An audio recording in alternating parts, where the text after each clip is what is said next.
Hey, and welcome back to Notion for Teachers. You're here because you want to see how to build out your teacher planner using Notion. If this is the first video you've watched, please jump back to the video number 1 in my series on building a teacher planner. This is video 2.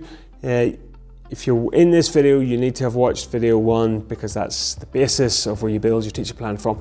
In this video, we are getting into attaching topics to each of our lessons, and we are building out our retrieval practice and our resources against each of those lessons, so that as quickly as possible we can be allocating resources, allocating topics to our lessons whenever we're doing our planning, and making sure that it's right at our fingertips in those lessons that we're teaching. So let's jump into Notion right now.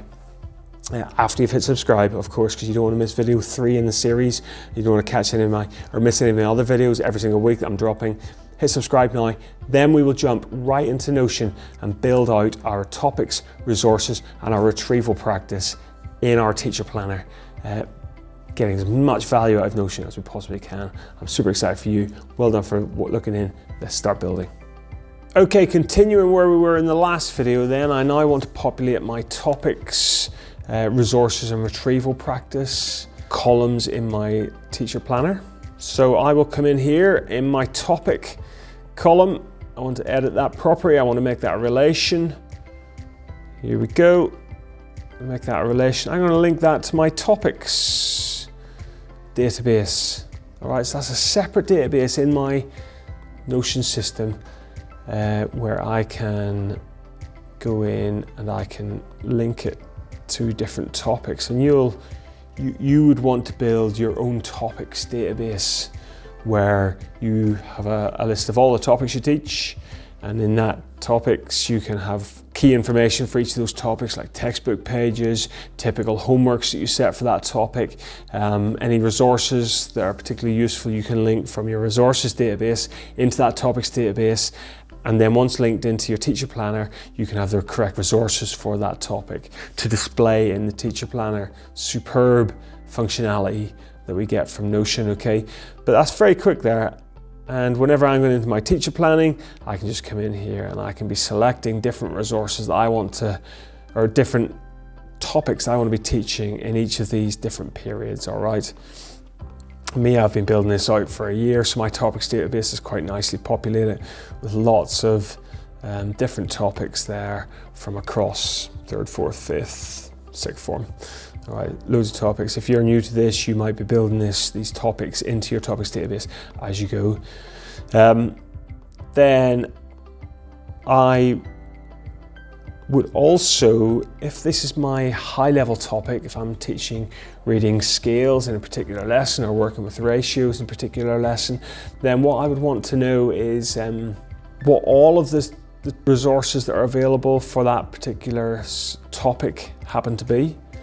So what I can do there is I can ask Notion to make this roll-up, and I then have to go in and select the topic which I want. By going into Notion and selecting type as rollup, the property type as rollup, the relation is to my topics high level, my property is primary resource. Then if there's a primary resource listed in my topics database against reading scales, then that would display here, okay? Or if in my, let's do this, reading scales, let's go into my topics database, and I want you to see this functionality. Okay, scale of the universe, that's my primary resource for that topic. Okay, scale of the universe 2 is my primary resource for when I'm teaching reading scales. That's fine. And because I have this roll up set properly, the scale of the universe resource now displays in my lesson planning database alongside reading scales, because that is the primary resource for that topic. Okay, super functionality, and but it's maybe only something that we really see the benefit of once we've been building out quite a bit. All right, subtopic. So that's topics high level, subtopic. Then we go in and we choose. Again, I just keep all of my topics, both high-level topics and subtopics, in the same database. You may wish to split it out into 2 separate databases. but I keep it all together and we can be in there selecting different subtopics for a lesson. And I guess, you know, if we're teaching fourth form, we will maybe teach reading scales for a bunch of lessons, and there it automatically pulls in Scale of the Universe 2, but then we would go in and select which subtopic of reading scales we want to teach, and maybe a different one for each lesson, for example. And then I would manually go in and I would say, right, if I know that Scale of the Universe 2 is one of the resources for that subtopic or for that topic, then I can also come in here and we can edit this property as a relation resource.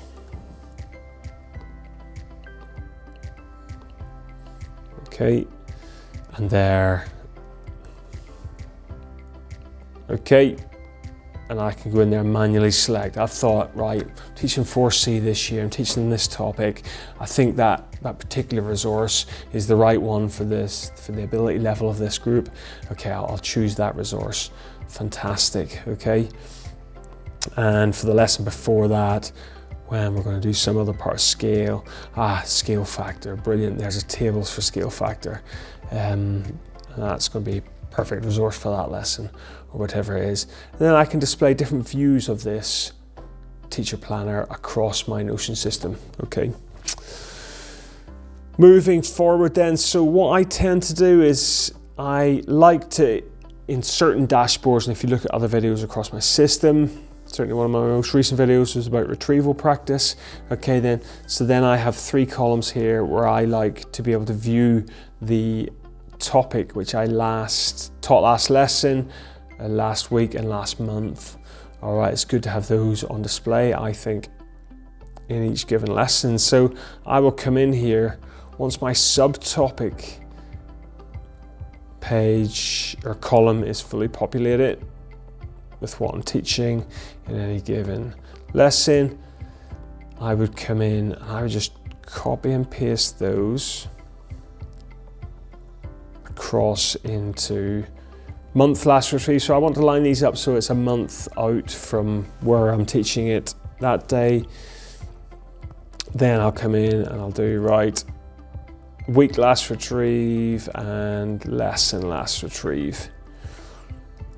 So then if I'm teaching on 4th of October, for example, then I can see what did I teach last week, last lesson, okay, domain and range in both cases. But as you're doing different topics and you're rolling through different topics, that'll show you different topics for the month ago, a week ago, and last lesson, all right?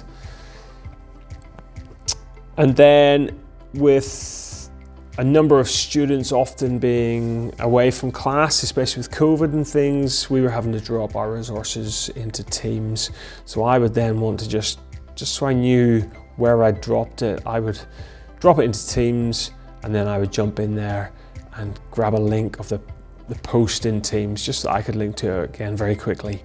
And by seeing that column populated nicely, then that showed me, I could see that I had actually dropped the resources in there like I needed to do. Hope that was super useful. What we did there was in Notion, we built out our resources, our topics, and our retrieval practice columns so that they can fully support us in our teaching every single day. You've been watching Notion for Teachers. Please hit subscribe and the bell icon. I do not want you to miss video 3 in this series of 3 videos. Thank you so much for watching, and I will see you again soon.